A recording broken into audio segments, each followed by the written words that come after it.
अस्सलाम वालेकुम दोस्तों, 7 नवंबर 2025 जुम्मे का दिन मुमताज़ ड्राई फ्रूट मंडी इस्लामाबाद, दुकान नंबर 173। तो मेरा गला भी ज़रा ख़राब है जी आज। फिर ये कौन से इलाके की मूंगफली है जी? ये चकवाल की है। चकवाल। रेट क्या है इसका? ये मन पड़ेगा 24,000 रुपये। 20 मन 24,000 का। और ये वाला कौन से इलाके की है? ये गुजर खान की है। इसका रेट क्या है? ये मन मिलेगा 27,000 रुपये। अच्छा जी। और ये वाला? ये जंड की है, नॉर्मल क्वालिटी है। नरम क्वालिटी। ये मन मिलेगा 21,500। और जनाब ये वाला? ये काबली माल, ये ताज की माल नहीं होता जी जी।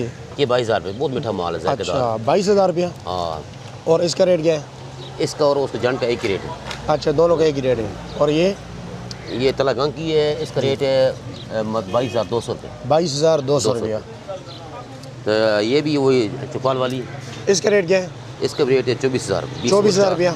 अच्छा। और बड़ा चिनार सबसे बेहतरीन क्वालिटी वाला? सबसे बेहतरीन क्वालिटी वाला पारा चिनार, ये मन मिलेगी आपको जी 36,000 रुपये। कितने का? 36, 20, 30 और 6, 36। 36,000 रुपये।